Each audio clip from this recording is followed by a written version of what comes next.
Welcome back to the first panel of the day of Data Innovation Summit 2019. I am joined here by some great guests, Vincent Houdebine from Dataiku, Elena Salova from Hitachi, and Markus Rytkölä from Qlik. Yep. We're going to be talking about going from data first to AI ready. Not even AI first, but AI ready. So we have here a couple of people that are from not entirely overlapping domains, but overlapping in the sense that data is first and foremost in what you do. And so one of the first questions I would like to hear, or one of the first answers I would like to hear is, what does it mean to go from data first to AI ready, in your opinion? So I think going from data first to AI ready is really a change in the way you approach data science and data in general. So what we see a lot in different industries is lots of companies are now really pretty mature with data in terms that they are really data driven. So data is really something that's going to help them make decisions. And I think the switch from data first to AI ready is just a matter of putting data science and predictive things in production and increasing the amount of automation and AI in your product, and just like making AI a core asset to your company compared to just being like data something that you're basing your decisions on. Mm-hmm. All right, I'll be the devil's advocate and grab onto something you said. You said that organizations are pretty good at analyzing their data and now need to take the next step beyond that. In my own experience, I've found that a lot of companies would still do well to surface data to many of the users at parts of the company that are not directly involved in data analytics. So you always have a data analytics team, and they certainly have access to data, but not everybody in the company does. What's your opinion on the maturity of companies and the readiness to go from data first to AI ready? Yeah, so I agree with you, but I think it varies a lot between from company to company. So you will see companies who are very data first, data ready, data driven companies, and then you have companies who are, in a very legacy mode still. But usually they are the companies who have they are old, they are big, so there's I think a certain reason. And you see a lot of new companies that are starting to become very advanced when it comes to, say, AI, and they have a more like an algorithmic approach. Right. So I think the spectrum is very broad. It's hard to say that we're in a certain state. Is this a big company, little company thing, or what would you say the split is?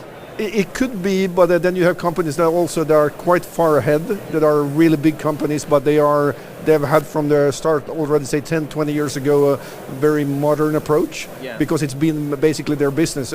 Just an example, you can say Google. Well, Google is not a new company. Right. It's quite an old company, but that they have been there from the start. Part of their business model. Yeah, and you can say Amazon is another example. It's not a new company. It's actually, 25 years old or something like that, but they're stay far ahead. Yeah. But then you see the smaller companies. I think smaller companies that are maybe just, say, 6, 7, 8 years old, they don't have the back legacy that they need to take care of, so they can be quite far ahead. But I think it varies a lot. Well, it's interesting. When Amazon started, they were perhaps one of the earliest e-tailers. And I think that Walmart and the others would have laughed a little bit if we said that they were going to be bigger than Walmart at some point. Yep. And now I'm not sure that everybody thinks that they are at least first and foremost an e-tailer. They're perhaps a technology company more than anything else. So Hitachi has been around a long time, and you've acquired a lot of great tools and that kind of thing. What is your experience with regards to big companies? I'm not going to say versus small companies, because I feel the same thing. It's perhaps companies that were sort of born digital somehow. Do you see that one of them has a bigger advantage than the other with regards to how far they've gotten in their data readiness and willingness to start to go AI ready? Yes, I would say that now the companies that are already far ahead in the way of the becoming data-driven and data-first companies, they are now like on the frontier of employing the AI into the processes. Because basically, to be the AI-first company, you need to employ the AI in every business process that you have. It shouldn't be like only one, small use case. It should be everywhere. And in that case, well, you need a lot of effort. But another thing here is actually a trade-off, because when you put something into the focus, like AI, for example, you need to give something back. And it can be that in short term you should give back some things like a customer satisfaction or operational performance, because sometimes you employ some models in AI and they are not ready for the deployment and need to collect more data or interact with the customers more to understand the customer patterns. And in this case especially, you need to be ready for some kind of a drawbacks. And I think like big companies that already on the data-driven path, they ready for that more. They are already know about these drawbacks and they know what to expect. They're thinking more in business terms, perhaps? Yes. All right. Well, one of the questions I have I hope is, you can so hear me. I can see the time is already started, so I will be very and fast. I like all of the newest so developments in deep learning and that kind of thing. Chairman of And this management I feel that a lot of stage, companies which is, struggle of course, as we already heard, with getting past the hump of and our first big you have to show value first before it can go into production. And then on the other side, you have a lot of young kids that are really good at machine learning, and they think that machine learning is all about hyperparameter tuning and that kind of stuff. And so how do you get from that side, which is the very technical, we need to tune our models to be better, over and past the, you got to show value for your work type of speak?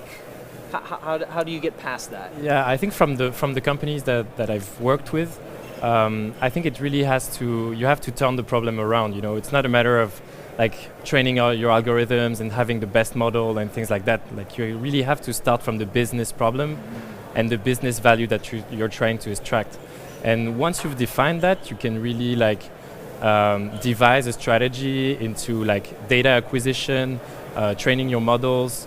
But I think like really the model training part and hyperparameter tuning and having the best architecture is just like really secondary. Because in the end, what you really want is to integrate that model into your business processes and for it to drive value. Your business users and your stakeholders, they're not going to really care about like whether you use XGBoost or random forest. They're just going to judge the model based on like the value it creates for the company and whether or not it solves a business problem. This ties in a little bit to one of the things that I like about these new technologies is they enable you to do things that you couldn't do before. Yeah. So you can't do awesome object detection using XGBoost, but with some of the new deep learning models you can. So people are a bit, they don't have the taxonomy, they don't have the knowledge to know what's even possible with these systems.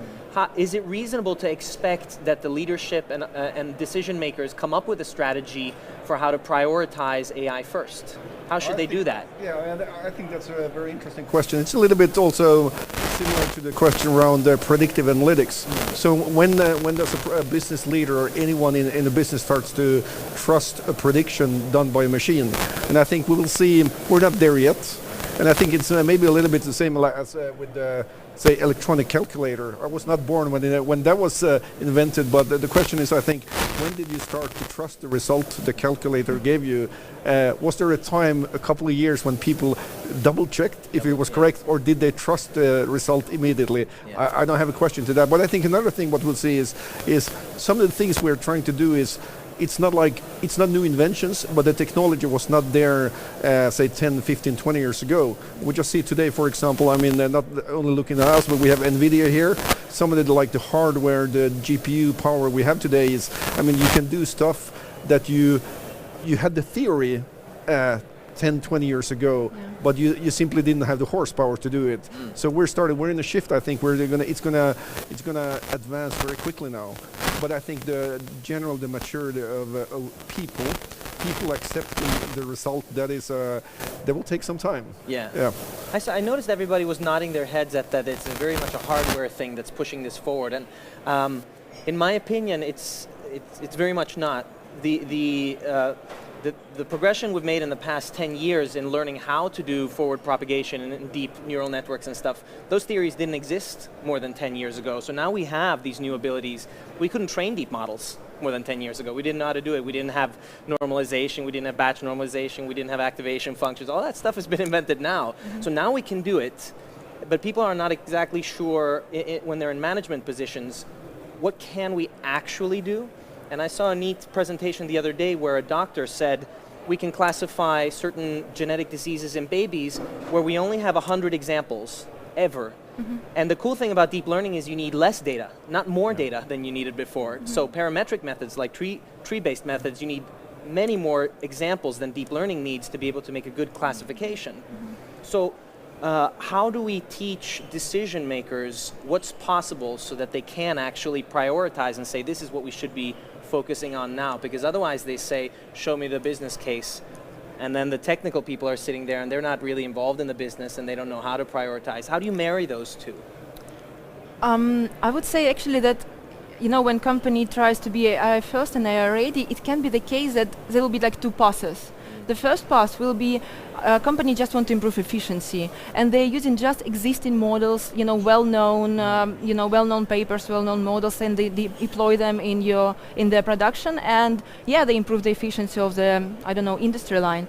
But it can be the case when the company wants, I want innovation. And in that case, they want to be on the bleeding edge and the cutting edge of the technology. And they have to invent something themselves. They have to invest in the R&D, they have to invest in the science department, and basically, they have to spend a lot of time just researching the field, because it's very new, as you said. Do you feel like it's not that they just have to do one first and then go into research, they have to be doing both at the same time? I think sometimes, they have to be doing both at the same time, because also when you do something, when you apply models to the real life production, you can gain some really valuable insights from that, and you can improve, them just by iterating. Yeah. A common thing I hear is we can't afford to do research and that kind of thing, and I don't really buy it. I come from a small company, we're less than a dozen people working full time, and we can afford to spend time looking into new things. So you would think that big companies can afford to lean in a little bit as well. What's your experience of the blend of, unknown outcome type work and guaranteed outcome type work? So the increasing operational efficiency, that's a pretty given one, and then the research. What about that blend? I think they kind of go hand in hand. So meaning in order to be able to get some time to work on the more research stuff, then you need to have some quick wins on the more operational type of thing, like the low-hanging fruit, I'd say. Like if, as an example, if you enable self-service analytics for your company, so you enable business people to actually get insights from their data and use the data themselves, then you just spare some time to work on more research type of thing with more unknown outcome. But I really think like first you need to get this low-hanging fruit and just prove the value of your team, and then maybe you focus on more research stuff with less certainty on the outcome. I think we also see more and more companies who allow sort of like research teams without need for a result. I mean, they existed already. I mean, go back to again 10 years ago, I know you saw in financial services, big banks who were doing this, but nowadays I think you're starting to see more and more mid-sized organizations, large and even small. I mean, all kinds of that have small teams of data scientists or some sort of researchers, just to research new possibilities of how could we do something differently. And I think that is something personally I've seen like growing quite a lot during the last 3-4 years. So I've seen that as well, and it works fine, I think, in creating prototypes and things like that. But the thing is, from my experience, these kind of teams tend to be isolated from other like business units. Detached.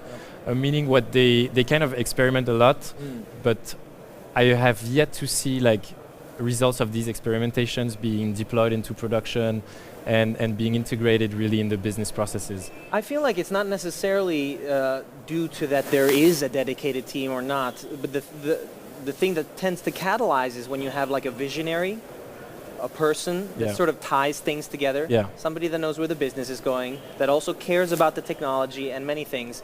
And it's not always that a company has like an evangelist or a visionary that runs to the CEO and says, what do you care about? Runs to the IT department in the basement and says, what can we do? And sort of tries to tie it together.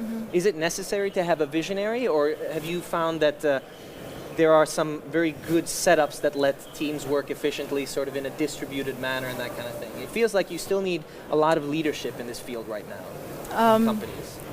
Yes, I agree with you. Leadership is always very important, but there is also a setup that can allows you to work coherently and to synchronize all these different teams. And one of these, well, actually I work with this one. I'm working Pentaho PreSales. Pentaho is a Hitachi Vantara's end-to-end platform which can connect to different data sources, blend them, transfer your data, and then plug in your machine learning application into your data workflow. And that's actually the thing, because when you're building the whole data pipeline and you have it from end to end, it's really easy to deploy something into production because you just plug it in, and after that it just starts automatically working. Right. And I think that this a process of moving from project proof of concept into the production is very hard, and having a platform would really help you and will decrease the time that you will spend during this process. Well, what would you say are words that have matured now in terms of, let's say, machine learning ops since in the past couple of years that make it easier to put these types of platforms into place? Because before you sort of had to sew them together yourself. So you mean like well, in terms in terms of what types of technologies should people have in place? A couple of years ago, everybody was saying we need to have a data lake. Do you have one? Because I have one, and you'd be comparing how big they were. So what kinds of technologies do you need to have in place now that are fairly mature that you can put and enable these things? Yeah, so it's true that there was this trend a couple of years ago, like to build your own data lake. Mm-hmm. I think now, like the real deal for people is how you use the data from that data lake. Mm-hmm. So having a platform where you can have your users explore the data, perform some machine learning, iterate over some projects and things like that. So having a platform, and then in terms of production. I really see a lot of companies deploying their models into like APIs to do real-time scoring. Mm-hmm. So also like having the functionality to deploy a model into an API, like with Docker or technologies like that. I think it's really important for them, and there's been like lots of improvement for the past few years into how you would do that and how easily it's possible to be done. Mm-hmm. I think adding to that, I agree with you, and adding to that is just the cloud revolution. I mean, it's easier nowadays to do what you say you have an idea, and before it was a bigger project to all the installations and maybe purchasing and everything. But nowadays it's easier to test an idea, and you can have access to quite powerful everything from the software solutions to data lakes, etc. So that's a big thing we see. Well, among your customers, do most people go with the cloud automatically? That's a hard question, but I mean, it's probably 50-50. I mean, I think shouldn't more people be ready to use the cloud? I think it's probably more. It's just I mean, I don't see all the customers, but I think it's interesting what you said. You mentioned the word POC. POC was used to be a word that usually software vendors used, say, a couple of years ago. But you hear this word inside of like customer organizations more and more nowadays. So it's like data scientist teams, data teams, analytics teams that say, we're running a POC, and you're like, okay, so are you going to buy something? No. It's a proof of concept of something new they want to test. Yeah. So I think that's like a word taken out of the software industry into the customer. That's also a change you see and that comes with it. A couple years now.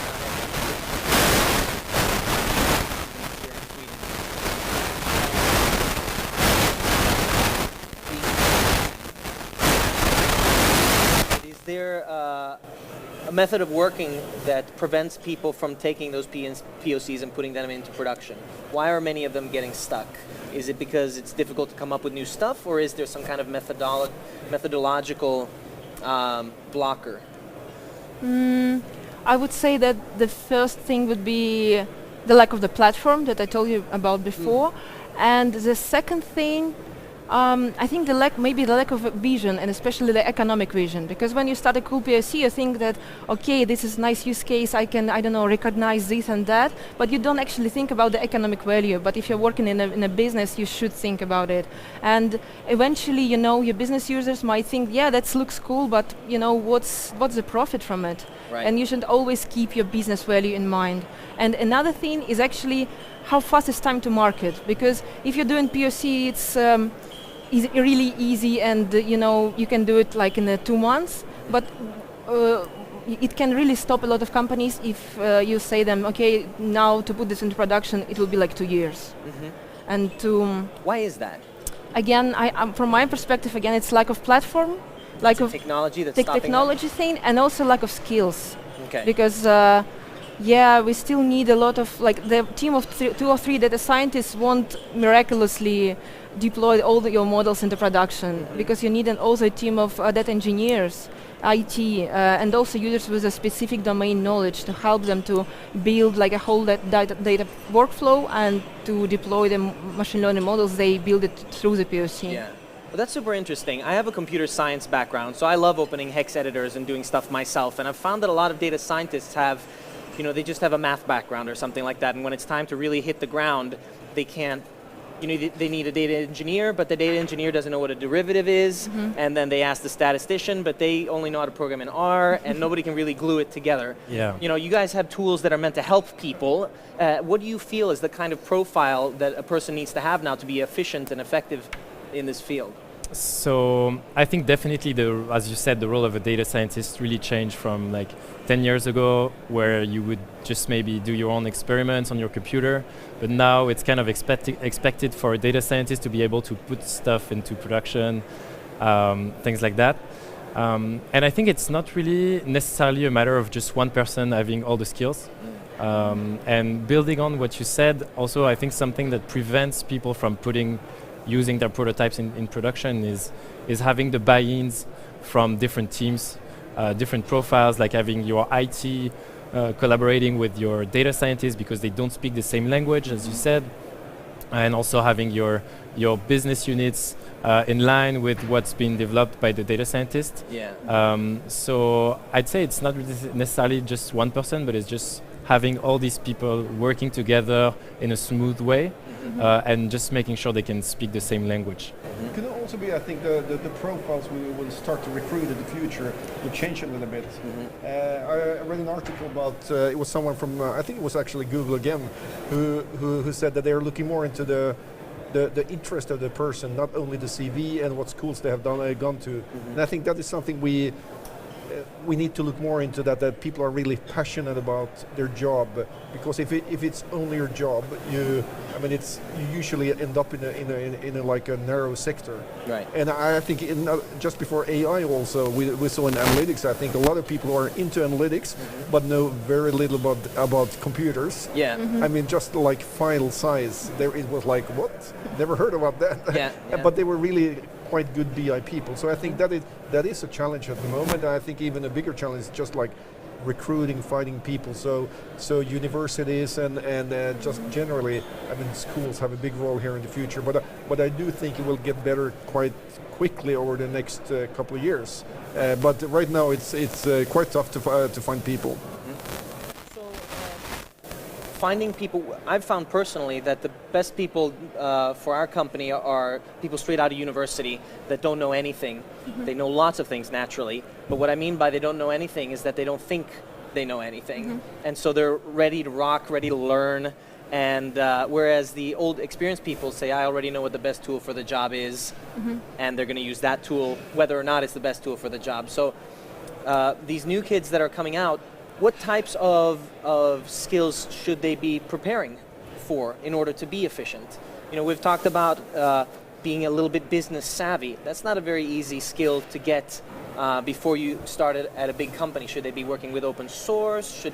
What kind of stuff should they be looking at in order to get going with Data IQ's tools, get going with Hitachi's or Qlik's tools, so that they can start at a company and start being efficient, talking to the right people, knowing the right things? Like, what domains are relevant for the up-and-coming data scientist that needs to go AI first? I would say that up-and-coming data scientists, well, actually the university for them, it's really good place to try everything they can. Like every technology they can, every platform, but also it's nice to have a favorite one, something that you're really good at. And usually people come to data science from a STEAM field, like math, physics, computer science, but nowadays it's actually, maybe it's not that necessary, because there is also a lot of courses on Coursera, open source, and if you want to learn it, you will be able to learn it. And regarding this gap, yeah, all the recent graduates, they have this gap because they come from a very, like, let's say, technical or university background, and they don't know business. But it's something that, actually business can teach them. Right. And yeah, internship or maybe a long-term program. It definitely requires some efforts from the companies, but I think it's a good investment. So practice, I like that word. I think a lot of people would do well to practice their skills all the time, continuously. You guys make data science quite easy. Are you involved in open source? Are there community editions? How can people get involved with your tools and start practicing data science? Is that possible? Yeah, I mean, super important. I really second what you just said. Practicing data science, especially for like a young person out of university, just getting your hands dirty on different problems. I would say the tool you use doesn't really matter, but we have, like, for example, at Dataiku, we have a community edition, so a free version that anyone can download and work on. So it almost has it has all the features you need to, like, for example, work on a Kaggle. Right. So you can do your Python, you can train some models, and what we've seen, we do some Kaggles internally, and we kind of really shorten the time you need to submit on a Kaggle, right, and also like lower the entry level bar for that. But I'd say, like, not necessarily preparing yourself, specializing yourself on a tool, because the ecosystem is moving so fast. Right. So don't be like a Keras expert. Try to learn a bit of everything, because things are evolving super fast. So it's just a matter of being able to learn new things continuously. Well, I think it's a big change. Is what has happened. It's possible to learn a lot of tools nowadays free of charge, almost for any vendor. From Qlik also, where you can download Qlik and start to use it and use the APIs and program and do all their stuff. And I think it's true for almost every vendor. So that's a big change, which is very good. But I think you need to have the energy and the will to invest in that. And I mean, my big dream that hasn't happened is that you would start to see, like, gamers, whatever kind of gamers, whatever they play, to start to use analytics on their statistics to become better gamers, and say in the esports industry or whatever. And that would be their passion, driving analytics in that way. So yeah. I would love to see gaming more blended into this, and I think there's a lot of potential there. It's a neat field in general. Yeah. And in Dataiku we also have a community edition, and it can really help the data scientist in the process of cleaning your data, merging different data sources, and everything that is concerning preparing for the machine learning models. So to apply your data into machine learning. And actually, one of our interns, when she just tried the Pentaho, and she was straight out of university, she was like, I should have used it for my master. It's so much. Saved a lot of time. It saved a lot of time. Exactly. Yeah, well, there's a lot to learn out there, and it's not easy to know where to go unless you have the energy to spend every single night because you love it and it's your passion, in which case it is very fun and there's a lot to learn. Thank you very much for being on this panel. We're going to be back very soon with more speakers, so stay tuned.